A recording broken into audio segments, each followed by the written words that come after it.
الحمد لله رب العالمين والعاقبة للمتقين ولا عدوان إلا على الظالمين وأشهد أن لا إله إلا الله وحده لا شريك له ولي الصالحين وأشهد أن محمدا عبده ورسوله وصفيه من خلقه وخليله سيد الأولين والآخرين اللهم صل عليه وعلى آله وصحبه ومن اتبعهم بإحسان إلى يوم الدين أما بعد. Chers frères et sœurs, on a vu ensemble comment être impacté par le Coran. Et aujourd'hui, avec l'aide d'Allah Tabaraka wa Ta'ala, on va voir quels sont les fruits que l'on récolte une fois que le Coran a impacté notre cœur. Le premier fruit que tu récoltes une fois que le Coran a impacté ton cœur, c'est que ta foi elle augmente quand tu le lis. C'est qu'il te suffit de le lire ou de l'écouter pour que ta foi elle augmente. Car c'est la plus belle des exhortations. Elle vient d'Allah Tabaraka wa Ta'ala, le maître. Celui que nous aimons plus que tout. Et si aujourd'hui, tu l'écoutes, tu le lis et ça ne t'augmente pas la foi, interroge-toi sur ta relation avec le livre d'Allah. Remets-toi en question. Parfois, on entend des gens dire « J'aime bien écouter tel imam, tel savant, parce que ses paroles, elles me réveillent le cœur. » Et quand il va écouter le Coran, ça lui fait aucun effet. Allahu Akbar. La parole d'Allah te fait aucun effet? Interroge-toi, questionne-toi. Pourquoi est-ce que tu en es là? Et les solutions, on les a présentées dans les khutbahs précédentes. Le serviteur croyant qui sait se lier correctement au Coran voit sa foi grandir. Il se rapproche d'Allah et goûte à une confiance, une paix et une joie intérieure que rien d'autre ne peut offrir. Allah Tabaraka wa Ta'ala dit Innamal mu'minuna alladhina idha dhukira Allah wajilat qulubuhum wa idha tuliyat alayhim ayatuhu zadatuhum imana wa ala rabbihim yatawakkalun. Les vrais croyants sont ceux dont le cœur frémit à la mention d'Allah et dont la foi augmente lorsqu'on leur récite ces versets. Voilà les vrais croyants. Allah il les décrit ici. C'est ceux qui voient leur foi augmenter quand on récite les versets d'Allah. Ceux qui placent exclusivement leur confiance en leur Seigneur. Allah Ta'ala dit également وَإِذَا مَا أُنزِلَتْ سُورَةٌ فَمِنْهُمْ مَنْ يَقُولُ أَيُّكُمْ زَادَتْهُ هَذِهِ إِيمَانًا فَأَمَّا الَّذِينَ آمَنُوا فَزَادَتْهُمْ إِيمَانًا وَهُمْ يَسْتَبْشِرُونَ. Lorsqu'une sourate est révélée, des hypocrites se disent entre eux duquel d'entre vous cette sourate a-t-elle fait augmenter la foi? Pour ce qui est des croyants, elle augmente leur foi et ils s'en réjouissent. Donc les croyants, qu'est-ce qu'ils tirent comme bénéfice quand ils écoutent la parole d'Allah, quand ils la lisent? C'est que leur foi, elle augmente. Deuxième fruit que tu récoltes, une fois que le Coran a touché ton cœur, c'est quoi? C'est qu'il va laver ton cœur des maladies. Et il y a deux types de maladies. Les maladies liées aux passions, et les maladies liées aux ambiguïtés, ash-shubuhat. Et Allah Tabaraka wa Ta'ala nous dit Ya ayyuhan nas, qad ja'atkum maw'idhatun min rabbikum wa shifa'un lima fi as-sudur wa hudan wa rahmatun lil mu'minin. Ô homme, vous est parvenu de votre Seigneur une exhortation, une guérison pour les cœurs.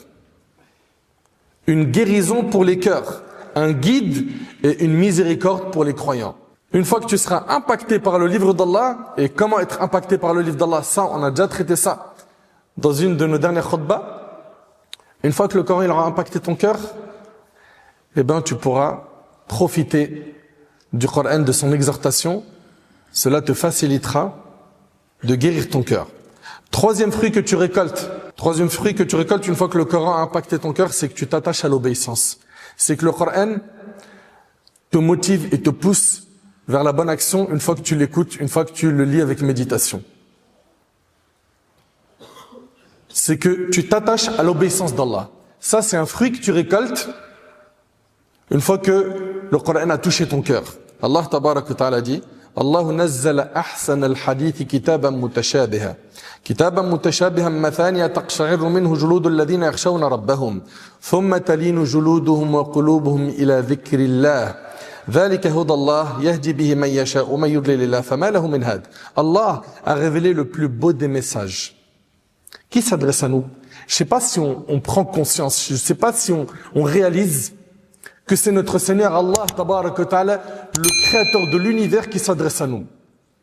Allah subhanahu wa ta'ala dit, Allah a révélé le plus beau des messages en un livre dont les versets se ressemblent et se répètent. Et se répètent à l'écoute duquel la peau de ceux qui craignent leur Seigneur frissonne. Puis, leur peau et leur cœur s'apaisent au rappel d'Allah. Écoutez bien, puis, leur peau et leur cœur s'apaisent au rappel d'Allah. L'imam al-Qurtubi, rahimahullah, en commentant ce passage du verset, puis leur peau et leur cœur s'apaisent au rappel d'Allah, il a dit, c'est-à-dire que les cœurs vont s'adoucir pour se conformer au livre d'Allah et y croire sincèrement. Ça, c'est donc le troisième fruit. Quatrième fruit, c'est que ta piété va augmenter. Tu vas être de ceux qui vont craindre Allah. Tu te remettras en question rapidement. Si tu tombes dans un péché, tu te repentiras rapidement. Allah tabaraka wa ta'ala dit لو أنزلنا هذا القرآن على جبل لرأيته خاشعا متصدعا من خشية الله. Si nous avions fait descendre ce Coran sur une montagne, tu l'aurais vu s'affaisser et se fendre par crainte d'Allah. Ibn Ashur, rahimahullah, en expliquant ce verset, a dit, si le destinataire du Coran avait été une montagne, et que cette montagne comprenait le discours, elle aurait été profondément touchée par le Coran. Allahu Akbar. Elle aurait été profondément touchée par le Coran d'une émotion née de la crainte d'Allah, une crainte que suscitent en elle les significations du Coran. Et pour finir, parmi les fruits qu'on récolte, une fois que le Coran a touché notre cœur, il y a le fait d'améliorer notre comportement.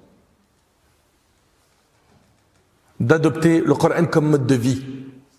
Comprendre et méditer le livre d'Allah n'est qu'une étape. La finalité est de vivre selon ses enseignements, de respirer ses valeurs et de marcher sur les traces du prophète sallallahu alayhi wa sallam. Lorsque Aïcha radiyallahu anha, elle a été questionnée dans le hadith rapporté par l'imam Muslim, lorsque elle a été questionnée, ô mère des croyants, informe-moi au sujet du comportement du messager d'Allah. Elle dit, ne lis-tu pas le Coran? J'ai répondu, bien sûr que oui. Elle a dit, alors certes, le comportement du prophète, alayhi salatu wassalam, était le Coran. Le comportement du prophète, alayhi sallam, était le Coran. Al-Hassan al-Basri, rahimahullah, a dit, par Allah, la vraie méditation du Coran ne se limite pas à réciter ses lettres en négligeant ses enseignements. Car l'un d'eux peut dire, j'ai lu tout le Coran, mais son comportement et ses actes ne reflètent rien de ce livre. Allahu Akbar. Il y a des gens qui lisent le Coran entièrement, voire qu'ils l'apprennent par cœur, mais leurs actes et leur comportement ne reflètent rien de ce livre. Et ça, c'est une musiba, c'est une catastrophe. Donc si on récapitule les fruits récoltés une fois touché par le Coran, on a 1, ta foi elle va augmenter.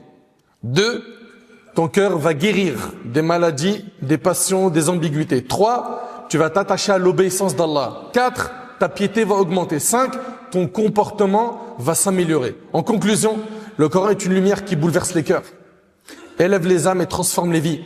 Celui qui s'y attache avec méditation goûte à une douceur unique, récolte des fruits inestimables et trouve dans ces versets une force et une guidance qui ne s'éteindront jamais. J'implore Allah subhanahu wa ta'ala de réconcilier nos cœurs avec le livre d'Allah.